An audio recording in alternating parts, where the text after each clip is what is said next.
Bitte nehmen Sie Platz. Die Veranstaltung wird in wenigen Minuten beginnen. Please take your seats. The event will start in a few minutes.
Vor genau einem Jahr, bei der Eröffnung der Frankfurter Buchmesse 2020, war hier auf dieser Leinwand hinter mir immer wieder ein Wort zu sehen, nämlich Hope, Hoffnung. Wir alle haben gehofft, dass so schnell wie möglich zumindest wieder ein bisschen Normalität in unseren Alltag eintritt. Und wir haben gehofft, dass sich die nationale und internationale Buchwelt in diesen Tagen nicht mehr nur im Internet, sondern auch wieder hier in Frankfurt in den Messehallen treffen kann. Jetzt stehe ich hier heute vor Ihnen allen, vor rund 500 Gästen in der Festhalle in Frankfurt. Zu Hause über den Livestream schauen viele weitere zu. Menschen, die Literatur lieben, die sie verlegen, verkaufen, schreiben, lesen natürlich. Wir alle freuen uns sehr auf die kommenden Tage und ich hoffe, dass Sie alle sich genauso sehr freuen wie ich auf die kommenden 1,5 Stunden. Deswegen sage ich jetzt ganz offiziell herzlich willkommen zur Eröffnungsfeier der 73. Frankfurter Buchmesse.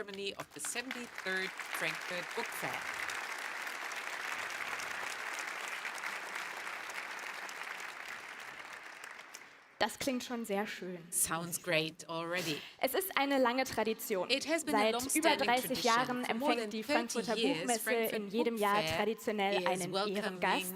In diesem Jahr ist es das Land Kanada, wie auch schon im vergangenen Jahr. Da war Kanada notgedrungen nur virtuell zu Gast.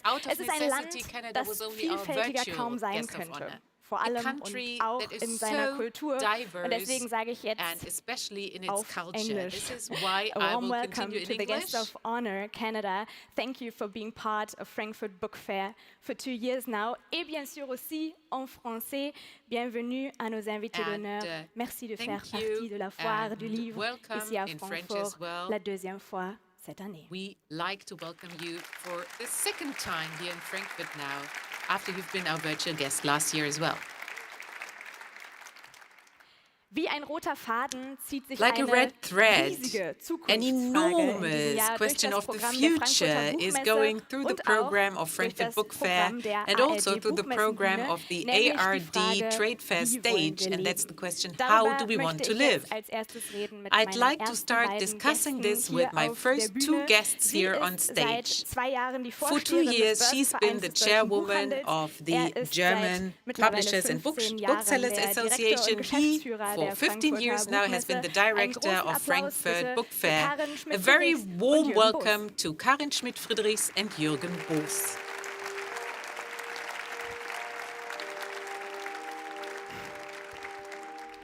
Nehmen Sie Platz. Please take a seat. Frau Schmidt-Friderichs, Herr Boos, ich habe jetzt ja gerade die Ms. Gäste Schmidt-Friderichs, hier schon einmal ganz Mr. Boos, allgemein I begrüßt. Sie machen das welcome jetzt the noch mal mit guests etwas here mehr in Detail. general terms. Wer You ist will denn do heute so hier in vor more Ort detail. zu Gast in der Who Festhalle is Frankfurt? here at Festhalle Frankfurt today? Wir können uns nicht ganz einig werden, wen wir zuerst begrüßen. Aber da uns der Ehrengast natürlich so sehr am Herzen liegt und wir sehr geehrt sind, Ihre Exzellenzen Mary May Simon, die Generalgouverneurin von Kanada, zu begrüßen, und Whit Fraser, herzlich willkommen auf der Buchmesse 2021. To the Book Fair 2021. Gerade in diesem Jahr It is in this year, especially, that for us and for me, it is very important to have as many international guests in Frankfurt as possible amongst us. So I would like to welcome the President of the International Publishers Association, IPA, Her Royal Highness His Royal Highness Sheikh Aboudur Al-Simi. I would like to welcome her, especially representing many colleagues internationally.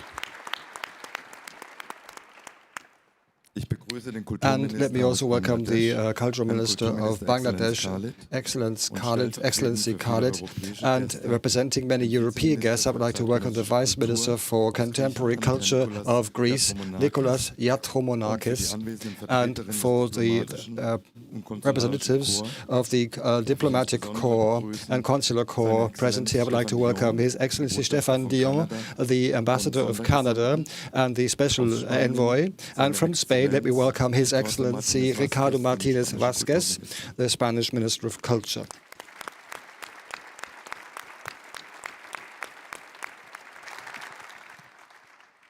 Dann darf ich den deutschen Part übernehmen. And I will take care of the German part. First of all, welcome to Professor Monika Grütters, the Minister of State for Culture and the Media. Thank you very much for everything you've done for us.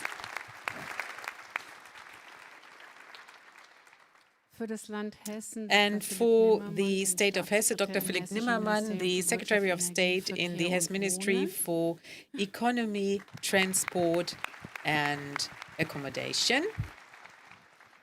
For the city of Frankfurt, the first deputy mayor of the city, Dr. Nargess Eskandari-Grünberg, and also Dr. Ina Hartwig, the cultural representative of the city of Frankfurt.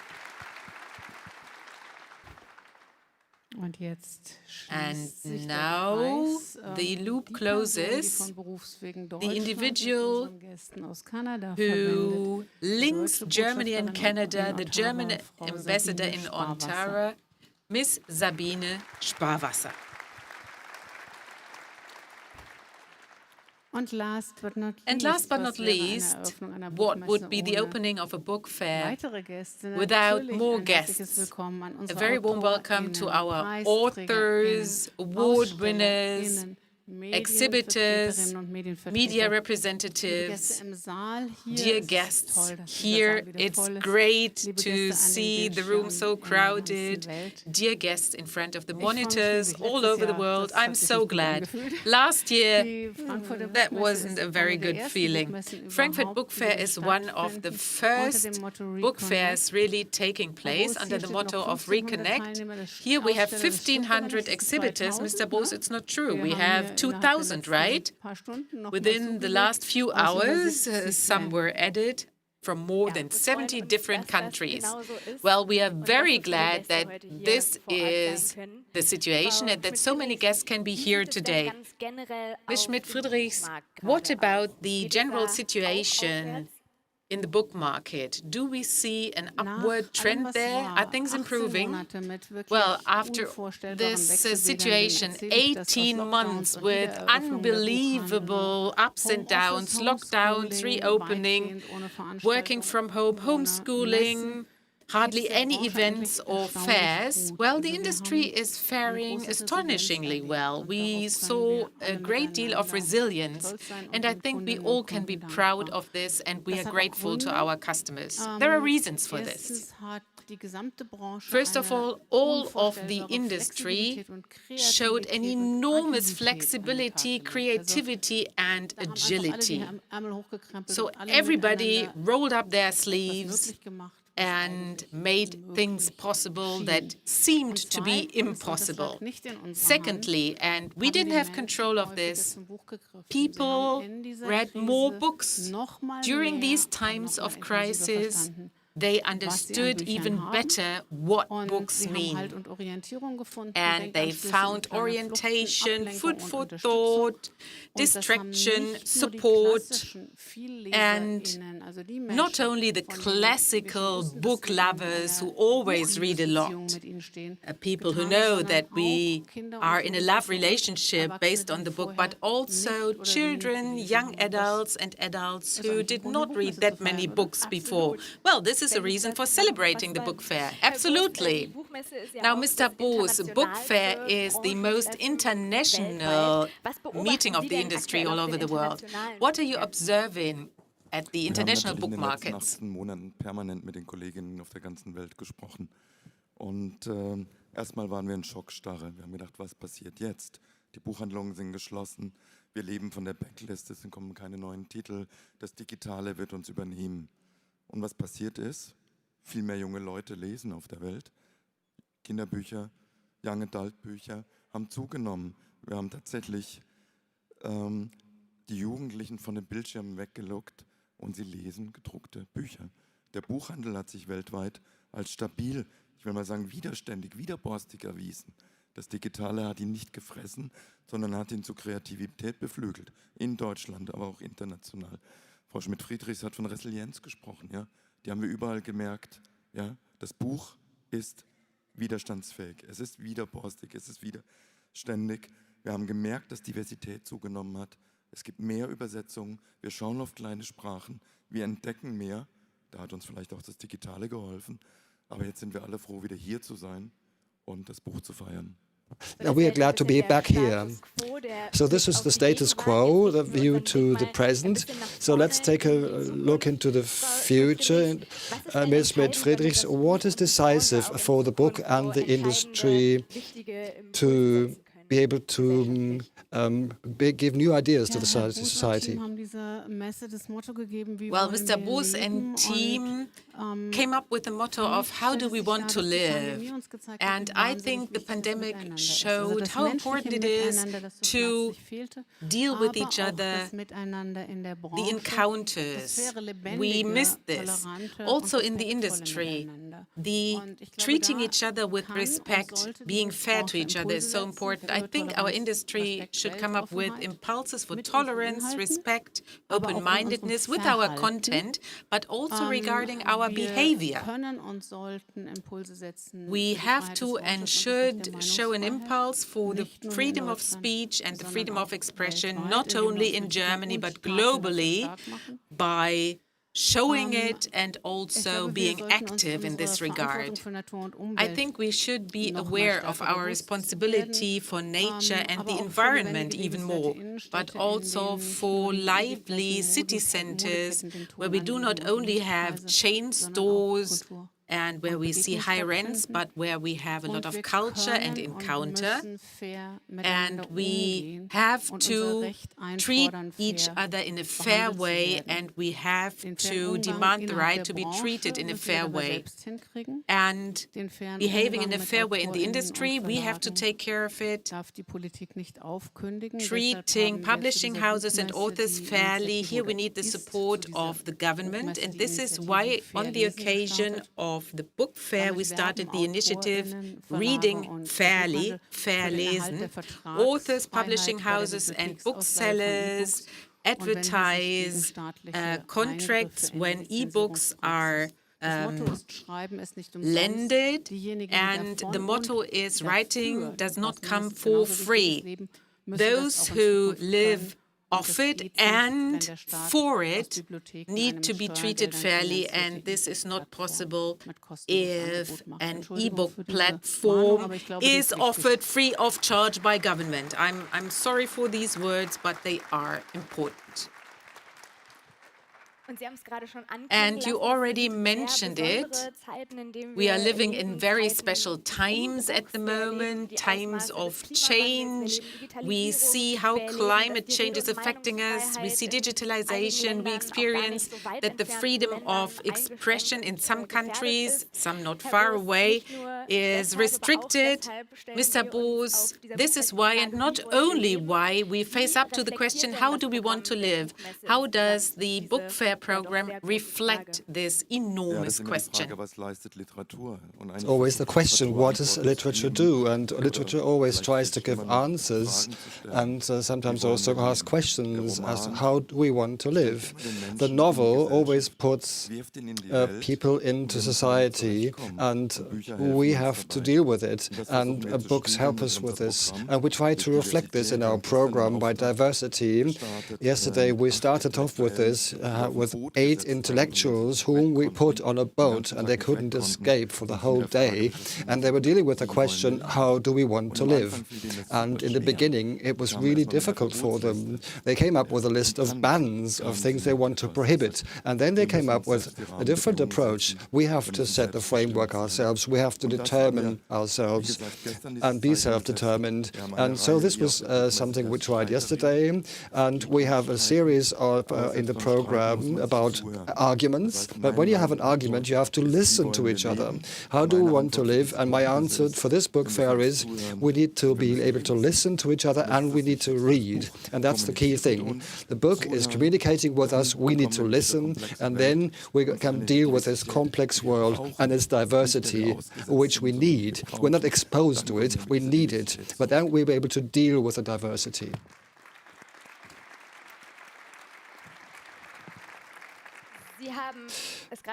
You just mentioned that it's a big experiment which was created by the German-French TV program ARTE.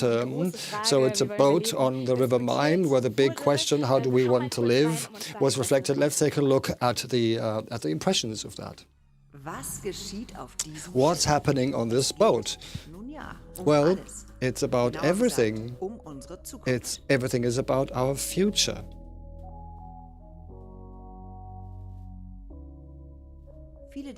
Many people will think we can't carry on like this, but how can we carry on? How can we shape the future together? On this ship, there are 8 bright minds. They have 8 hours to find answers to these questions, to develop visions, and together to formulate a manifesto as to how we want to live. That's the theme of this unusual boat trip. It is an experiment when the result is completely open.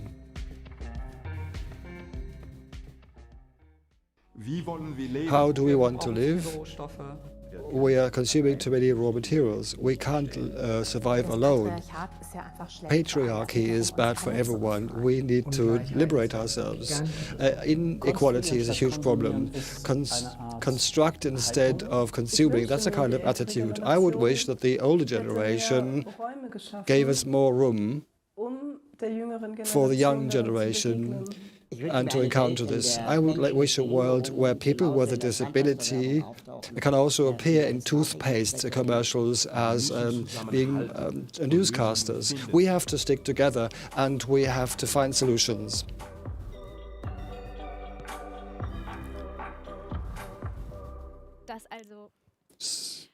So this was a brief glimpse into what I feel is a very exciting experiment. I'm very much looking forward to the final result, which will be visible on Thursday on arte.de and on Saturday at 23 hours in normal TV.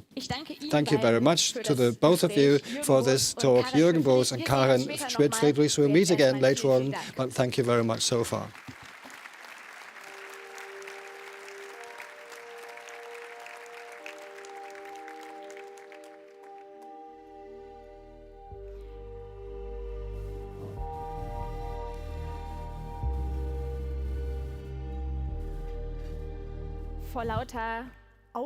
Well, because of nervousness, standing in front of so many people, I forgot something, and that's introducing myself. I'm Mona Amesian. I'm so glad to be your host here today, and I'm very glad that I don't have to do this in 3 different languages. I'm lucky, all of us are lucky. We have simultaneous interpretation available into French and into English. If there are any problems, technical hiccups, please let somebody know. We have enough experts here who can help you technology-wise.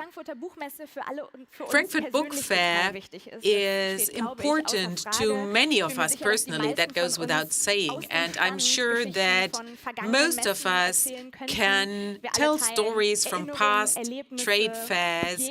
We share memories, meetings, special experience, but Frankfurt Book Fair, by tradition, is also a place that wants to trigger debates, a place where different positions clash, where we have discussions and where differences of opinion are allowed. And I'd like to discuss this social dimension of the book fair with my next 2 guests, Dr. Nargess Eskandari-Grünberg, 4th Deputy Mayor of the City of Frankfurt, in charge of diversity, anti-discrimination and social cohesion, and Dr. Philipp Nimmermann, State Secretary in the Ministry for Economic Affairs, Energy, Transport and Housing. A very warm welcome. Please join me on stage.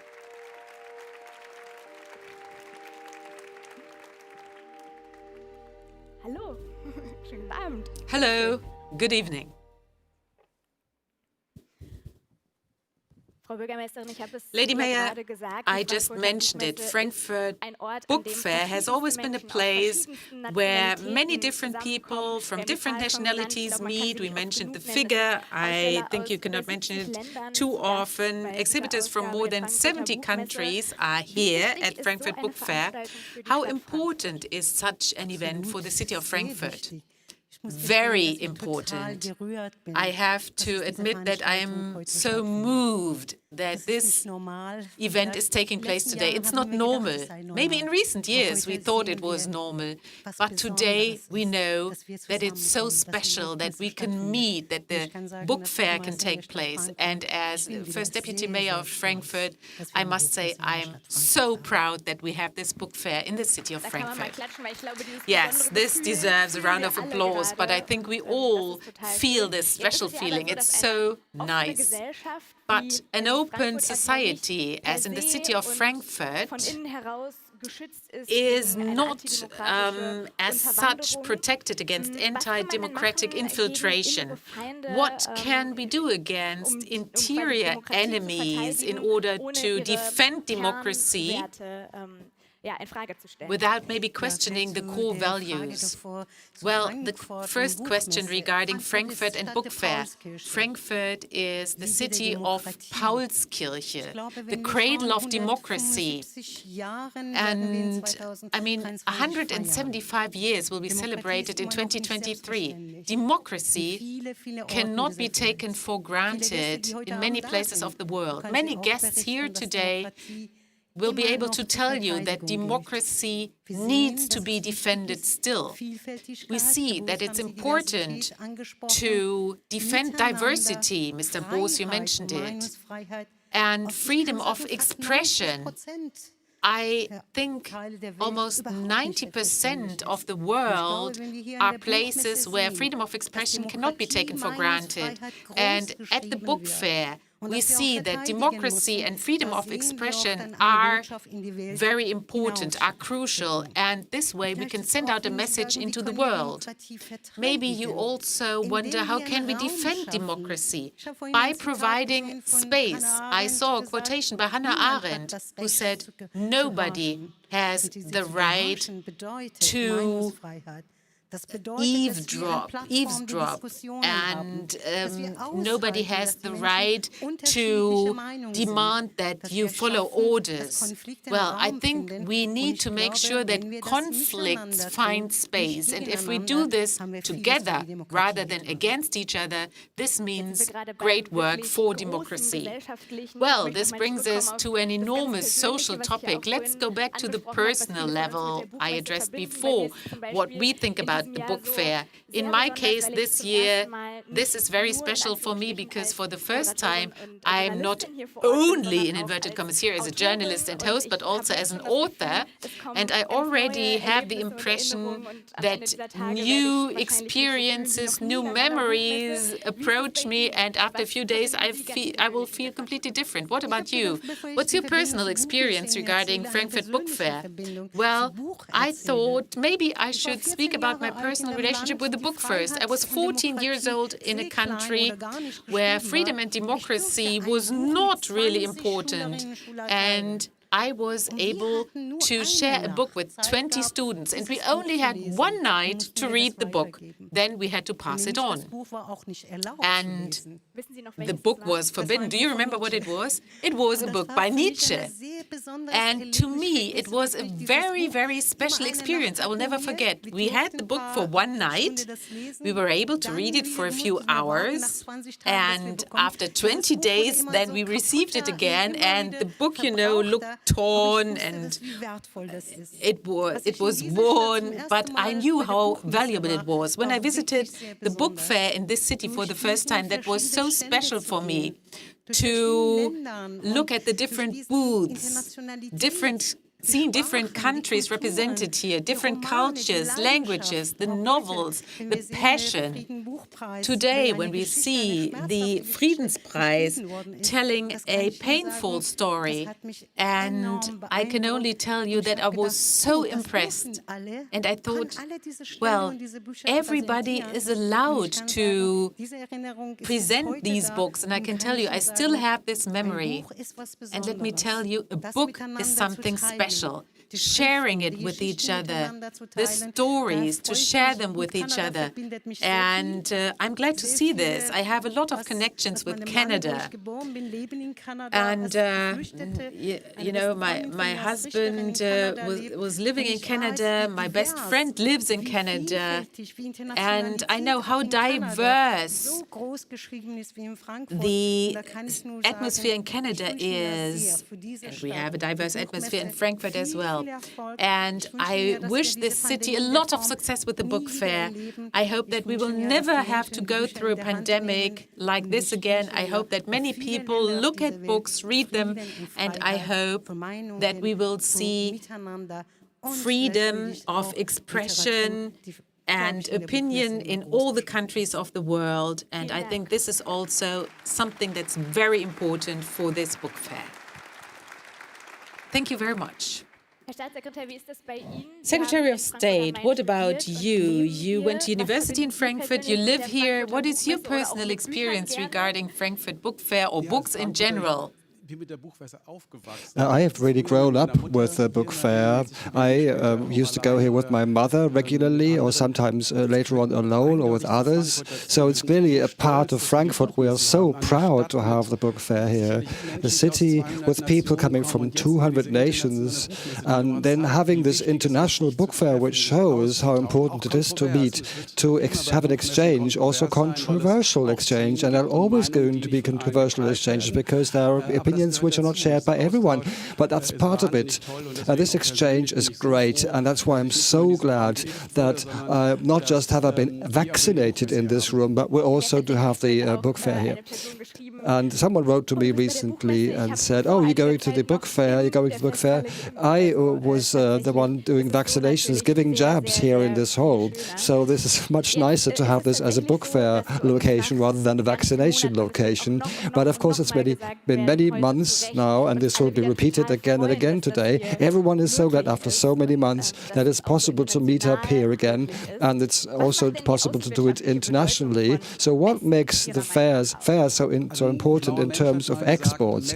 Well, a wise person once said that fairs are greenhouses of optimism because innovations are shown here. This might be new ideas, new machines, new books, and it's nice to know that there's always going to be something new. It makes you optimistic about the future, and that's why it's so important to have fairs. Germany is an export country. Hesse is even more of an export region. More than half of our GDP is created through exports, and of course encounters are so important. Sometimes you can do it by virtual methods, but it's much better to have a hands-on approach after a while. It doesn't work virtually, and the fair did a survey recently, and the result was 97% of the companies, 60,000 companies polled, said there must be fairs again. 2/3 said there should only be in-person fairs, physical meetings, and I'm so glad that it's possible for this lead fair. You just mentioned the region of Hesse, your federal state. What is the significance of the Frankfurt Book Fair for Hesse? Well, I said before that to us it is the lead fair. It really represents it. It represents us. In the old days we had the International Motor Show, but the book fair now is so key for the state of Hesse. It shows how exciting Hesse is, how international we are, and how open we are. It's so important. We are surrounded by other federal states. We have the biggest airport in Germany. It's internationally connected, and the book fair is so key for us. 2 or 3 weeks ago, I was able to open the first in-person fair. It was the indoor air, it was the ventilation systems, and the metaphor was created that air is a staple food. And I think literature and books, for many people, are also a staple food. Certainly they are an important food for thought. That's why we say food for thought, and that's really what it's all about. And this represents us, and it really also touches us with the most important awards, which are going to be presented at the book fair. It puts us at focus internationally. It shows that we are open, that we are more, that we are bold enough to discuss here. And economically, it's essential to put us on the map. We need the book fair and more important fairs here in Hesse. Says the Hesse State Secretary Philipp Nimmermann. Thank you very much for your contributions, and also thank you very much to Nargess Eskandari-Grünberg, Mayor of Frankfurt of Main.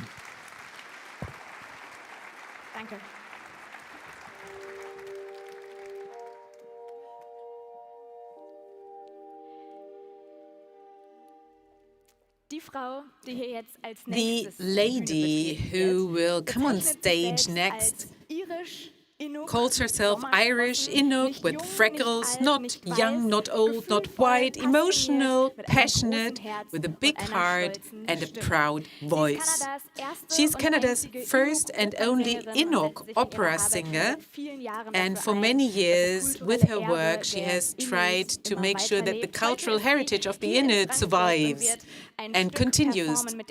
Today she's in Frankfurt and she will perform a title, Morning Star, Thy Cheering Light, in Inuktitut. It is called Hausiyut no Wiyutit. I hope I pronounced it almost correctly. If not, she will correct me and she will tell you something about this important piece. I'm so glad to welcome her here. A big hand for the soprano from Canada, Deantha Edmunds.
An important piece of Canadian culture today on stage. Very nice to see this. Thank you very much, Deantha Edmunds.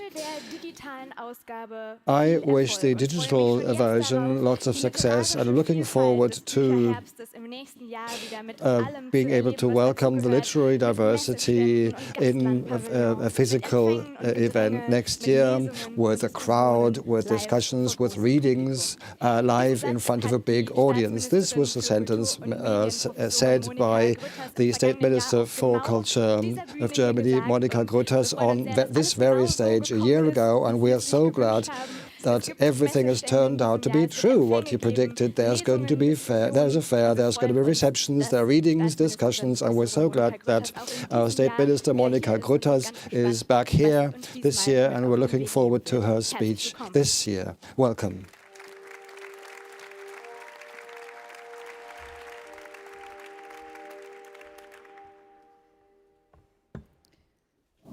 Dear audience, with gratitude and joy on part of the government, I'd like to welcome all of you very warmly. Your Excellencies, Mary May Simon and Whit Fraser, we are very proud to have you here tonight. Ladies and gentlemen, members of the Bundestag, State Secretary Nimmermann, Ms. Aslana Gülbashi, and as a matter of fact, the political staff is also very international here. I think this is great. Dear Mayor Eskandari-Grünberg, Ms. Schmidt-Friderichs, Chairwoman of the Publishers and Booksellers Association, Mr. Bros, we suffered last year and we are proud and very glad that we have this fair here again. Dear representatives of politics, dear Mona Amesian, ladies and gentlemen, here in the room and in front of the screens, ladies and gentlemen, dear literature enthusiasts. I had to mention this because it's great to have you all here. What we have done in these past 1.5 years without books, without being able to explore the world outside of our own four walls through literature, the evenings spent at home on the sofa during lockdown were frustrating, long, the day-to-day routine of social distancing was so bad, but books offered a refuge. At least we were able to escape from our small, restricted bubble, if only for a few hours. At least theoretically, we were able to meet with new people and travel to distant countries, in keeping with the motto, if we cannot go out into the world shall have to come to us. And today we are celebrating the return of the world of literature and publishing to Frankfurt.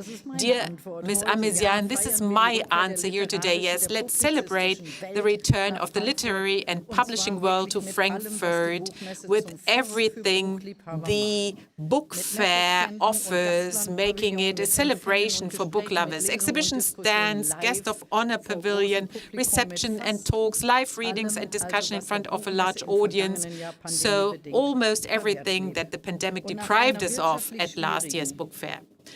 After a period that has been both draining for many of us and economically difficult, and following the purely virtual format in 2020, I am delighted to experience the vibrant book industry in person once again this year. And looking at the room, I see that it is full of life. But most importantly, after these past 1.5 years, when reading was food for soul even more than before, I want to express, ladies and gentlemen, my thanks to you for the creativity and energy that you have invested in keeping the book industry alive, ensuring that it makes it through the pandemic largely unscathed. I think this is worth a big applause going to all the book lovers and book enthusiasts. I would like to thank the authors who stood by their book manuscripts, despite many of them experience a critical loss of income from public appearances. I'd like to thank the literary translators who enabled us to exchange thoughts and ideas across borders, even when national borders were closed due to the pandemic. And I'd like to thank the publishers who, thanks to their astute management and resilience, have helped to uphold literary and publishing diversity. I'd like to thank the booksellers who, despite shops being forced to close in many places, continue to be a reliable source of reading material for their customers, also by offering contactless services. And last but not least, I'd like to thank you, Mr. Boos, and your team for re-establishing the Mecca for the book industry, that is the Frankfurt Book Fair, which was so badly hit by the pandemic, and for producing such a novel program both this year and for the virtual format in 2020. I'm so glad.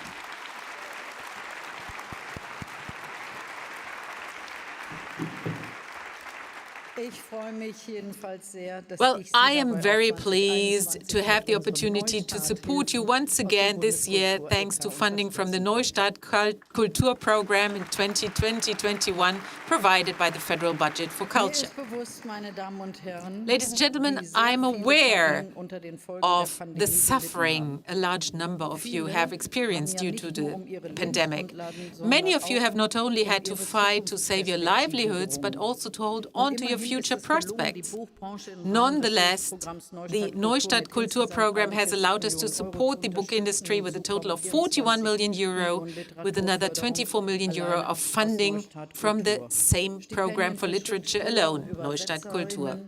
Scholarships for writers and translators, printing grants for publishers, who also benefit from discounted exhibition stand fees, and digital distribution support for booksellers who, as guarantors of literary diversity, also received a recognition award for their special commitment during the pandemic. All of these things have helped the book industry, I think, make it through this crisis despite the difficult circumstances. Having said that, this material aid cannot entirely ease the emotional distress and existential fears for the future. That's why I hope all the more that this Frankfurt Book Fair can once again be a stage for many individuals and businesses' success stories, both new and continued, following the motto, Reconnect. And an impressive presentation of the Guest of Honor Canada, who already gave us a virtual glimpse of their singular plurality last year, is indeed a wonderful continuation this year. The plurality of cultures and languages, of worldviews and ways of life, deserves more space on German bookshelves, where up until now we have mainly found Margaret Atwood and Alice Munro. Germany, too, has developed into a country of immigration over the past decades, bringing a diversity that enriches our country, but also bringing challenges here and there. The fact that Canada can share its plurality experience with Germany in the form of an impressive number of literary translations is, in my opinion, also politically speaking, a tremendous benefit to us. And at the moment, 401 titles in German language are available, written by authors from the Guest of Honor, that are published already or will be published by December. I think this is a great achievement. Translating is an act of empathy as such. This was to be read by an article by translator Patricia Klobuchitsky, who, during the book fair, is represented with a tour d'horizon of Canada. And I quote, translating means transcending and overcoming borders, borders of language and nationality, of gender and beliefs, and of historical and social experiences. It allows us to experience the suffering of those close to us and also to make it tangible to others. This is the essence of translation's utopian potential as a means of understanding. Yes, diversity needs translators, and the best translator is literature itself.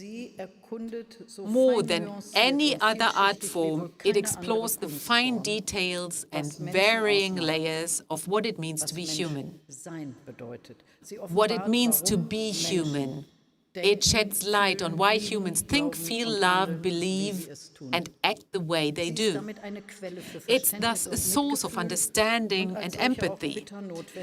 And as such, is much needed in a world where differences, ambivalences, ambiguities, that is, the social realities of pluralism, the manifestations of diversity, encounter resistance across the entire political spectrum.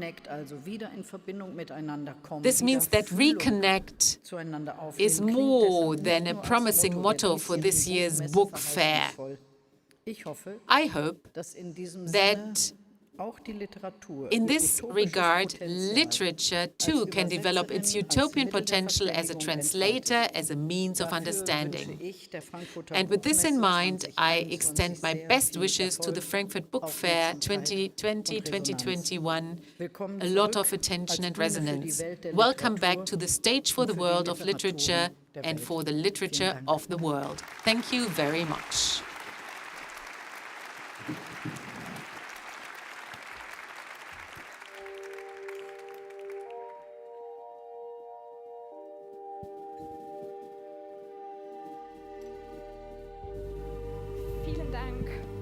Thank you very much. Vielen Dank, Frau Staatsministerin. Ich bin mir sicher, Thank you very much, Minister of State. I think that included the perfect quotation for the announcement of next year. Now, I look forward to announcing the next speaker. She represents Canada as her guest of honor this year in Frankfurt at the book fair. In July of this year, she was the first member of an indigenous nation to be nominated the Governor General of Canada, and since then she has represented the Canadian head of state, Her Majesty Queen Elizabeth II. So she's one of the key figures, one of the most important personalities for parliamentarian democracy in Canada. So please welcome with me Her Excellency, the Canadian Governor General Mary May Simon.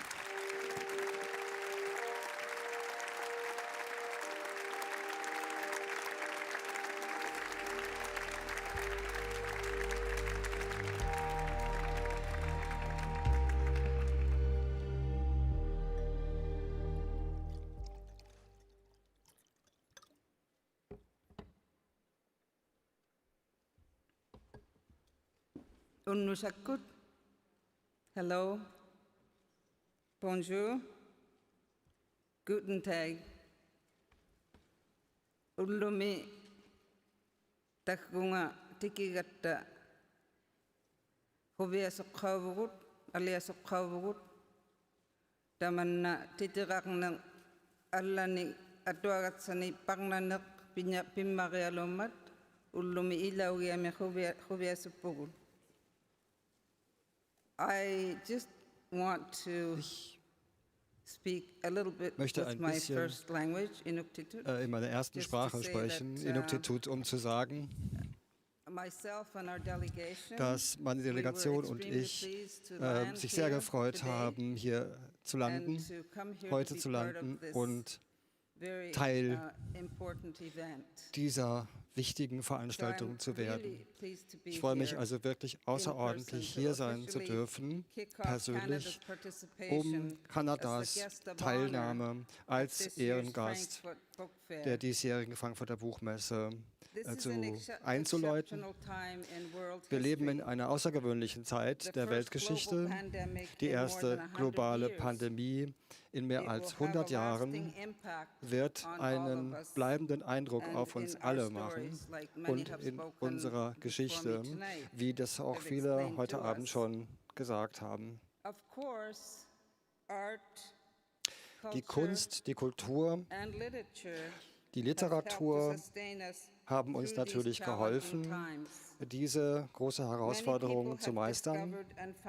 Viele haben Trost gefunden, haben Verbundenheit gefunden in der Welt der Bücher innerhalb dieser Pandemiezeit. Ich möchte mich an dieser Stelle herzlich bedanken bei den Veranstaltern der Frankfurter Buchmesse und auch bei den künftigen Ehrengastländern Spanien, Slowenien, Italien für ihre Geduld, für ihr Verständnis, für ihre Partnerschaft, damit sichergestellt ist, dass Kanada die Chance nutzen kann, unsere Geschichten mit der Welt zu teilen. Im letzten Jahr haben wir unser Thema für unser Ehrengastland vorgestellt, singuläre Pluralität. Damit wird die Kultur Kanadas, der Diversität, in ein Wort gefasst. Jeder von uns ist einzigartig, aber wir sind verbunden durch unsere gemeinsamen Werte und Unterschiede. Wir sind eine multikulturelle Nation. Das ist nicht nur ein Fakt, es ist Teil unserer Identität. Dieser Geist wird lebendig in der kanadischen Literatur, die überquillt von neuen Stimmen, von neuen einzigartigen Perspektiven, die alle Teil des diversen Hintergrunds von Kanada sind. Das ist unsere singuläre Pluralität und wir wollen sie mit Ihnen und dem Rest der Welt teilen. Von Küste zu Küste zu Küste haben kanadische Autoren, Autorinnen profunde Geschichten geschaffen, die aufbauen auf vielen einzigartigen Einflüssen, Perspektiven und Erfahrungen. Kanada ist eine riesige Nation mit einer sehr diversen Geografie, mit einer sehr diversen Bevölkerung. Unsere Geschichten gehen quer durch unser Land, von den atlantischen Küsten über die Wälder, die Fichtenwälder, um die großen Seen herum, unter dem riesigen Himmel, unter einer endlosen Prärie, mit Gletschern, mit den Gipfeln der Rocky Mountains und auch rauf in die arktische Tundra mit dem Nordlicht, das ich mein Zuhause nenne. Die singuläre Pluralität fasst diesen Gedanken zusammen, dass die Geschichten Kanadas nicht eben eine Geschichte ist, sondern aufgebaut ist auf die Geschichten jedes Kanadiers und jeder Kanadierin. Meine Geschichte begann sehr weit entfernt von hier in einem Teil des arktischen Quebecs, das jetzt Nunavik heißt. Ich war ein Kind zweier Welten, der Inuit-Welt und der nicht-Inuit-südlichen Welt. Ich bin aufgewachsen mit einem traditionellen Inuit-Lebensstil. Wir haben unsere Hundeschlitten geführt, wir haben gelernt, wie wir jagen, fischen und vom Land leben. Das war unsere einzige Möglichkeit zu überleben damals in diesen Jahren. Meine Eltern, meine Großmutter haben mir und meinen Geschwistern gezeigt, was ich wissen muss über mein Erbe. Und abends hat meine Oma mir auch Legenden erzählt. Meine Lieblingslegende war die Geschichte von Sedna. Es gibt davon verschiedene Variationen dieses Mythos, aber meine Großmutter hat uns die weniger blutigen Versionen serviert. Da geht es darum, wie Sedna zur Herrscherin der Inuit-Unterwelt geworden ist und wie die verschiedenen Spezies von Robben, Walrossen und anderen Tieren geboren wurden. Das ist ein Kreationsmythos. Und ich glaube, dass alle unsere Geschichten eigentlich Schöpfungsmythen sind. Geschichten, wie wir uns selber erschaffen. Über meine Geschichte habe ich es geschafft, in zwei verschiedenen Welten zurechtzukommen. Ich habe meine Stimme gefunden. Ich bin eine starke Stimme geworden für andere, die immer noch Schwierigkeiten haben, ihrer Stimme Gehör zu verschaffen. Unsere Geschichten verbinden uns, geben uns Kraft. Die mündliche Geschichte, wie zum Beispiel auch die Legenden, die meine Oma erzählt hat, sind ein wichtiger Teil der Inuit-Kultur, der indigenen Kultur. Das sind Traditionen, die über Grenzen und Sprachen hinausgehen. Und die gibt es in jeder Kultur. Jede Kultur hat Geschichten und Geschichte zu erzählen von Generation zu Generation. Im kanadischen Norden sind diese mündlichen Traditionen und wie sie weitergegeben werden, die Art und Weise, wie wir verbunden sind miteinander und wie wir verbunden sind mit dem Land und dem Wasser. Als wir aufwuchsen, hörten wir über südliche Expeditionen an die Arktis. Diejenigen, die überlebt haben, das waren die Inuit um Hilfe gebeten haben. Wenn das keine Lektion ist über die Bedeutung des Weitergebens von Geschichten, des Teilens von Geschichten miteinander, weiß ich nicht, was die Geschichte ist. Wir müssen unsere Geschichten pflegen und schützen und hochhalten. Wir müssen Raum finden in der Welt und in unseren Herzen für alle Geschichten. Alle Geschichten müssen am Leben erhalten werden. Im Norden und allen Teilen Kanadas ist es so, dass Indigene jetzt ihre Präsenz auf dem Land wieder bekräftigen und ihre Identität wieder zurückfordern. Sie revitalisieren ihre Sprachen, sie teilen ihre Geschichten, ihre Geschichte, ihr Wissen vom Land, das sie seit Tausenden von Jahren bewohnen. In Kanada wollen wir auch zurechtkommen mit den dunklen Kapiteln unserer Geschichten, der Wahrheit unserer Geschichte. Viele Tausende indigene Leben sind in Mitleidenschaft geraten, sind komplett verloren gegangen aufgrund der Internate, die in Kanada aufgebaut wurden. Es ist nicht einfach, diese Wunden zu heilen. Das dauert Zeit. Man braucht dazu auch Vertrauen, Mitleid, Respekt und Verständnis. Versöhnung gehört zum Leben dazu. Es geht darum, einander kennenzulernen. Es geht darum, die Welt mit anderen Augen zu sehen. Versöhnung, das heißt, dass wir unsere Geschichten einander erzählen, die guten Geschichten und die schlechten. Unsere Legenden, unsere Geschichte, unsere Wahrheit, unseren Schmerz und unsere Hoffnung. Wir müssen jeden Tag daran arbeiten. Ich habe Geschichten und Romane gelesen von vielen indigenen Autoren. Die sind nicht immer einfach, diese Geschichten, aber sie sind wichtige Geschichten. Geschichten des Stolzes, der Stärke, Geschichten, die uns näher bringen einer Heilung, einem gegenseitigen Verständnis und einer Versöhnung. Ich ermutige Sie alle, sich mit diesen talentierten indigenen Geschichtenerzählern zu beschäftigen, die auch an der Frankfurter Buchmesse teilnehmen. Ich möchte Sie auch einladen, alles auszuprobieren, das Kanada anzubieten halt als Gastland. Im Englischen, en français und auch auf Deutschen oder aus verschiedenen kulturellen Perspektiven. Wir sind so froh, dass die Welt uns hier im Pavillon von Kanada trifft und besucht. Country at the Frankfurt Book Fair to introduce a virtual pavilion that will complement our in-person activities with unique interactive online programming.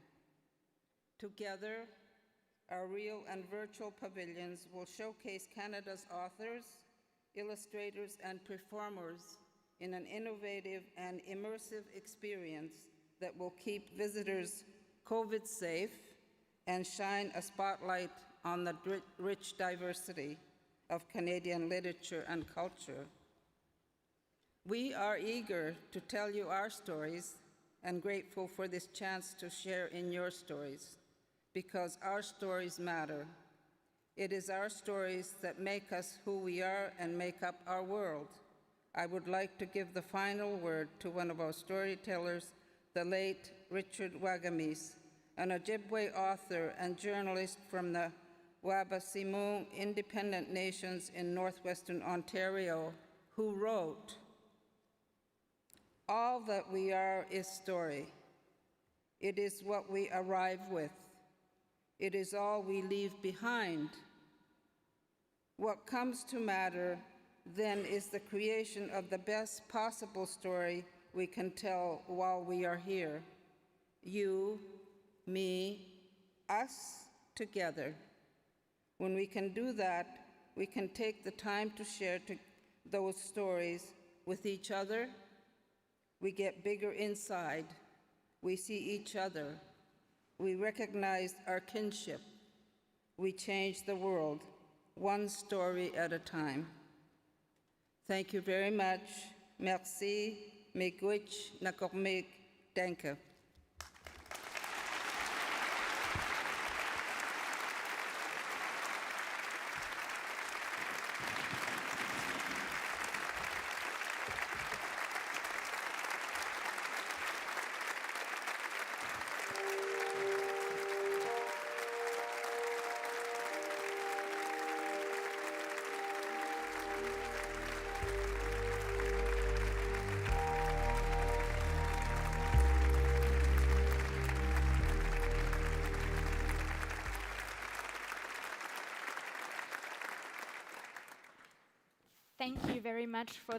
Vielen Dank für diese Worte. Ihre Exzellenz, Thank you very much, Your Excellency, Canadian Governor General Mary May Simon. As we've just heard, singular plurality, singulier pluriel, that's the slogan of the 73rd Frankfurt Book Fair.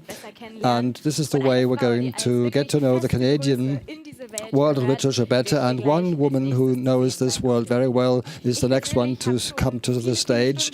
Personally, I've spent many hours with her stories and with her on this sofa, on this couch. And like you, it's not just, this is not the case for us, but also people from more than 40 countries, because she's a world star in literature. Her novel, The Handmaid's Tale, has been sold millions of times over for the translation. She received the Booker Prize in 2019. The New Yorker called her prophet of dystopia, and she calls what she writes speculative fiction. So I'm pleased to see that she's switched on to us from Toronto, Margaret Atwood.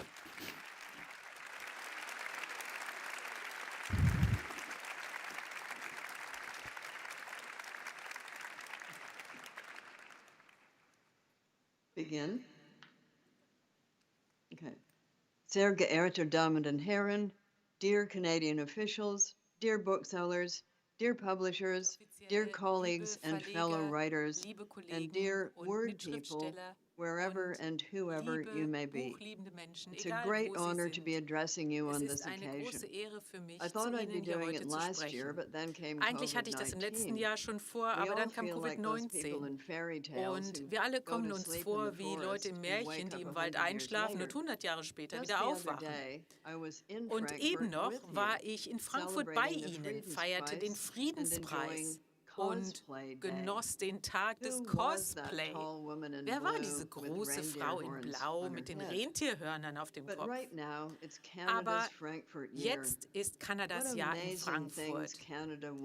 Was hatte Kanada nicht für großartige Sachen für sie geplant? Stepptanzende Eisbären, ein Brunnen aus Ahornsirup, der aus einer Eisskulptur in Form eines Rocky Mountains herabstürzt, ein Chor aus Bibern mit Schlittschuhen und Hockeystöcken.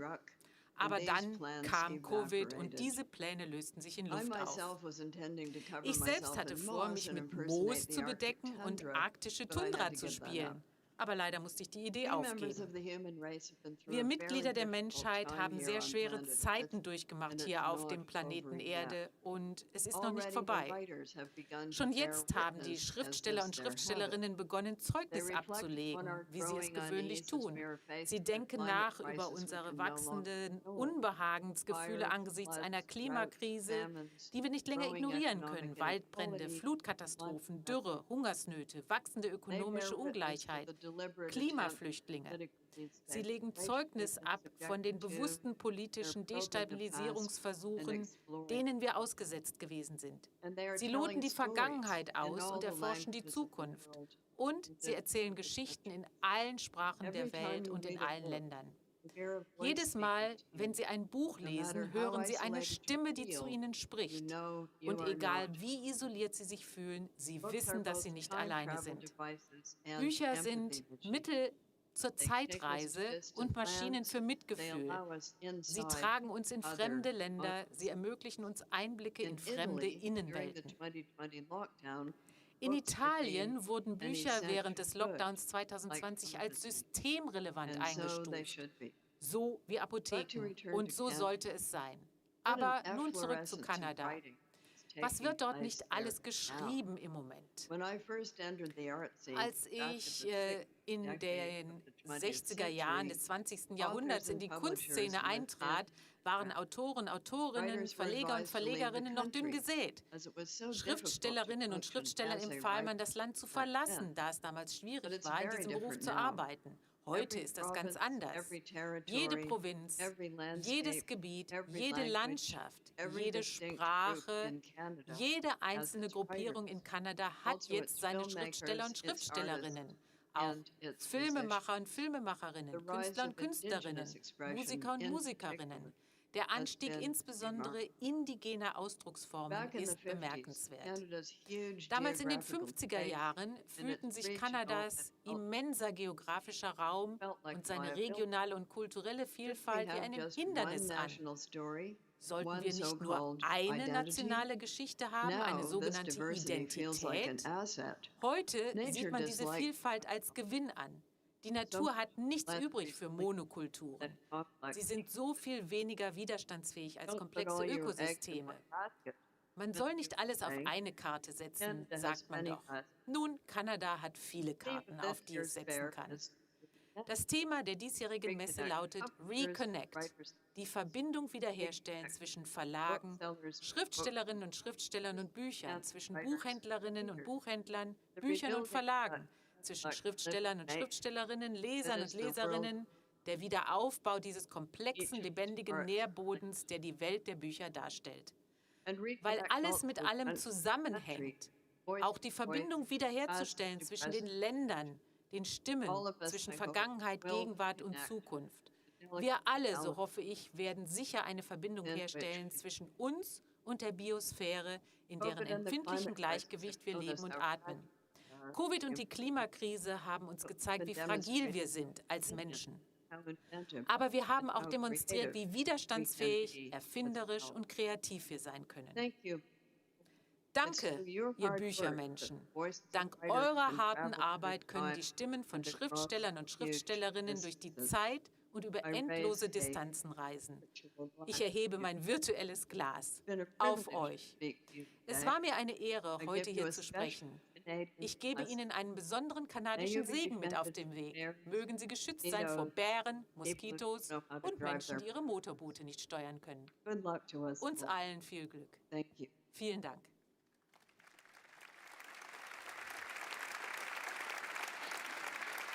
Vielen Dank, Margaret Atwood. Ich glaube, die Wahrscheinlichkeit ist nicht so groß, dass wir Moskitos, Bären oder Motorboote. I think it's not very likely that we're going to encounter motorboats or mosquitoes in the next few days. But of course, we'll always accept good wishes of good luck, especially in particular by Margaret Atwood. And now I'm very pleased that for the next speaker, there's not going to be any gaps in the transmission because she's not in Canada, but here she's an artist through and through. She's working in the film industry, in theater, in music, and of course also in literature. She represents diversity. And in her current book, most recent book, she looks at the question why people are changing and why we're not always one constant self. And she's going to present her personal ideas about that with us. So applause for Vivek Shraya.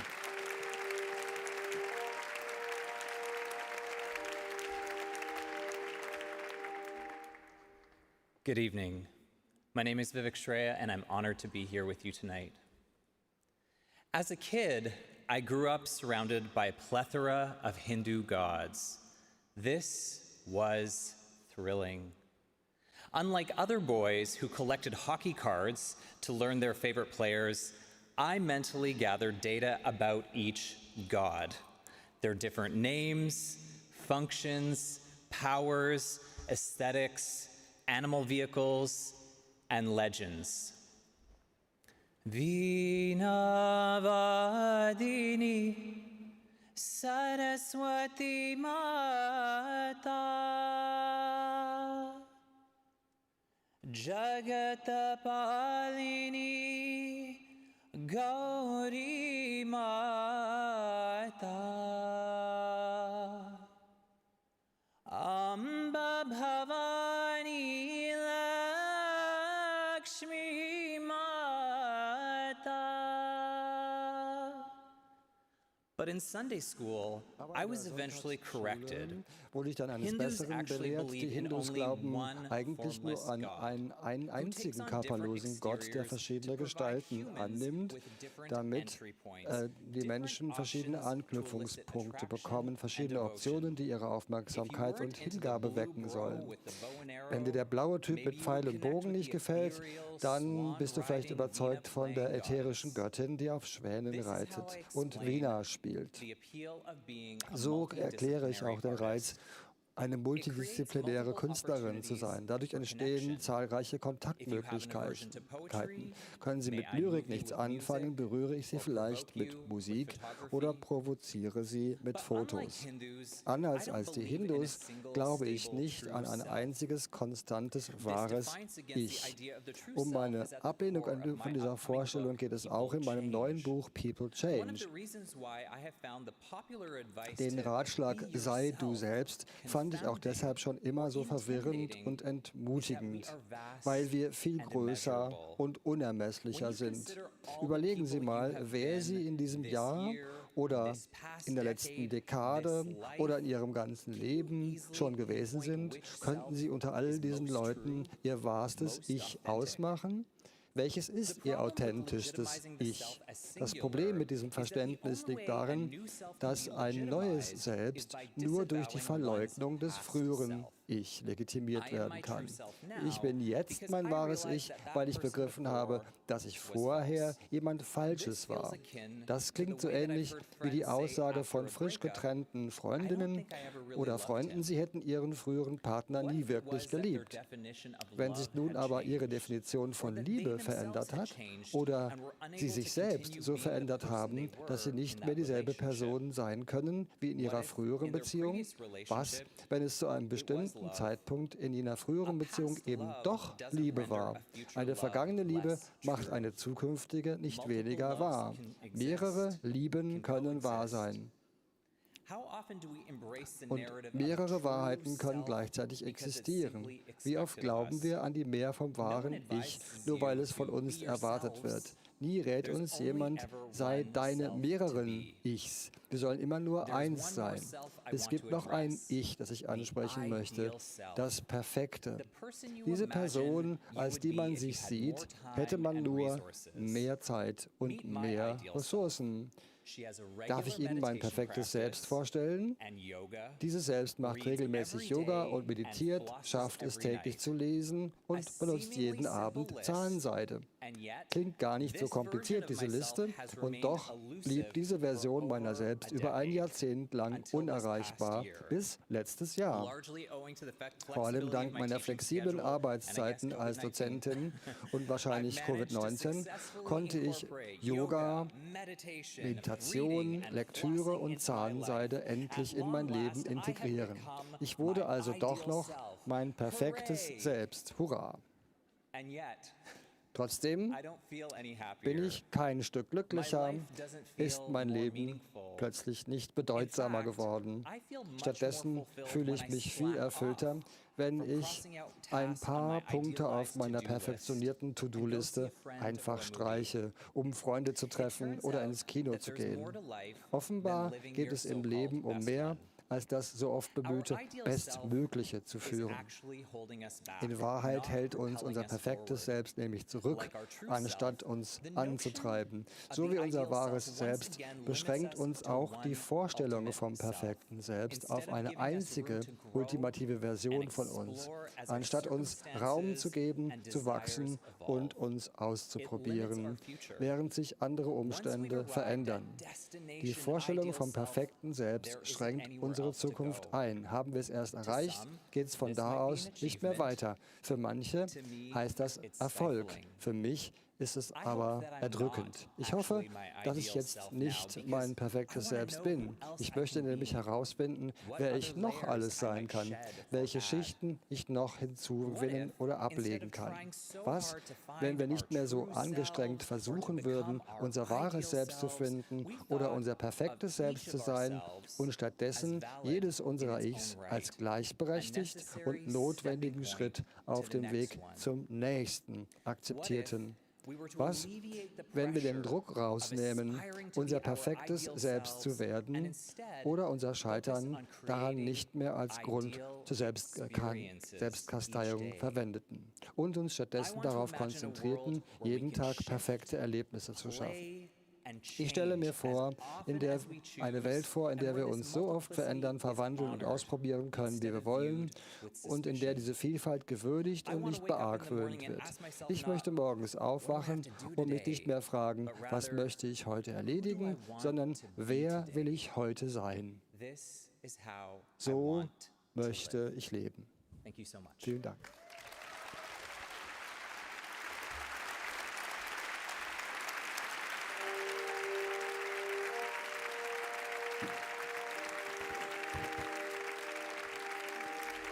Thank you very much, Vivek. Vielen Dank, Vivek Shraya. Und zuletzt And lastly, we're going to take a trip 664 kilometers to the southwest of France, from where Joséphine Bacon is going to be talking to us, a multi-award winning poet, texter, and director and interpreter. She comes from Passamit, an Inuk community in Quebec, and she says of herself that her nomadic and generous heart speaks a poetic language where the echo of the elders is reflected. Very beautiful words, and I'm sure in the next few minutes there will be more words to come. Bienvenue, Joséphine Bacon.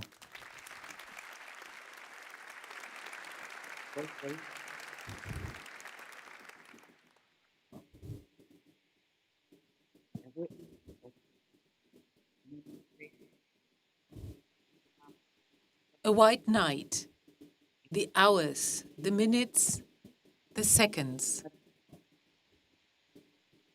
have never been so near to me in your invisibility. A breath, your presence. You are there without being there. Your first steps are a gift to the sunrise.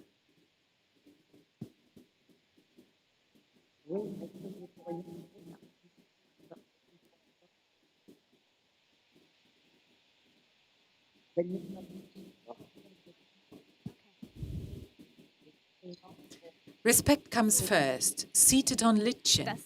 You accept your fate, the vastness of your people's lands. Oh, hello.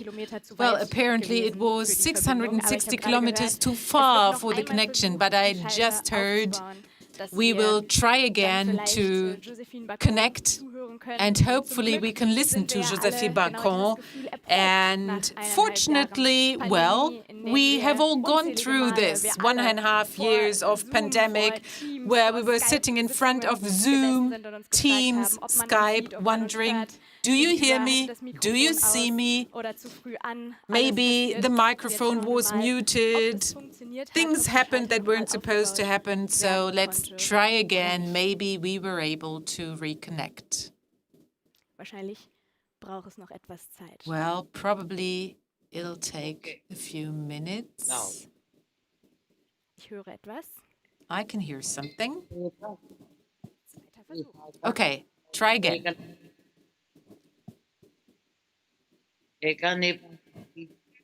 A white night. The hours, the minutes, the seconds have never been so near to me. In your invisibility, a breath, your presence. You are there without being there. Your first steps are a gift to the sunrise. Respect comes first, seated on Litchen. You accept your fate, the vastness of your people's lands. You lift your head to take the aurora borealis, white-green, mauve angels, take you under their wings. They lead you there where you will stay alive. The echo murmurs an ancient song. Oh, I'm so sorry, because I know what a great poet Joséphine Bacon is, but unfortunately we cannot hear her, and we have to interrupt, but we are glad to have seen her briefly. All the best to France. Thank you very much, Joséphine Bacon.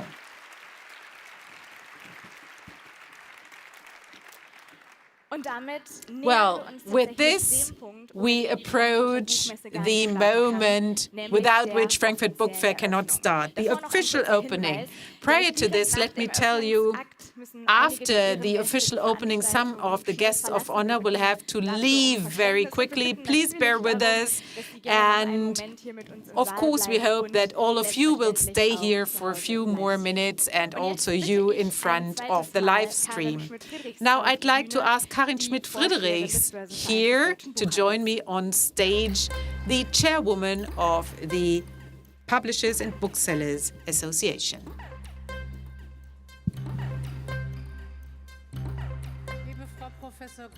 Professor Grütters, you remember as we stood here last year hand in hand together. Of course, there was a distance between us. Emotionally, we were standing here hand in hand and opened a completely digital book fair in front of a completely vacuous hall.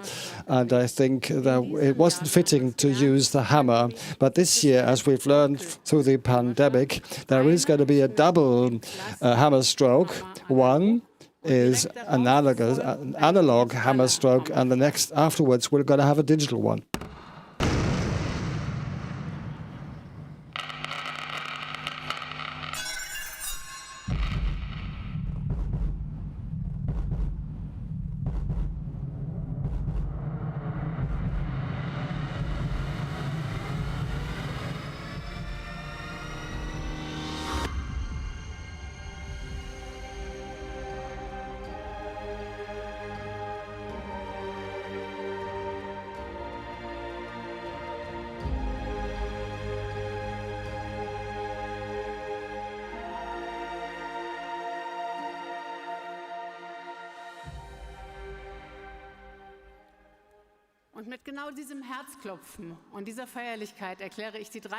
So I declare the 73rd Frankfurt Book Fair open. Thank you very much, Karin Schmidt-Friderich.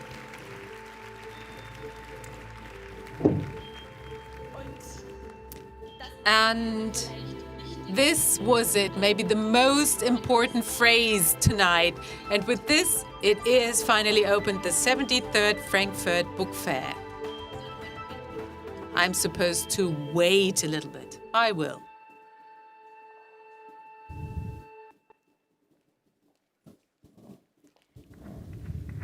Einen großen Applaus. A very big hand. Jetzt noch einmal. Now again, it is open, the 73rd Frankfurt Book Fair.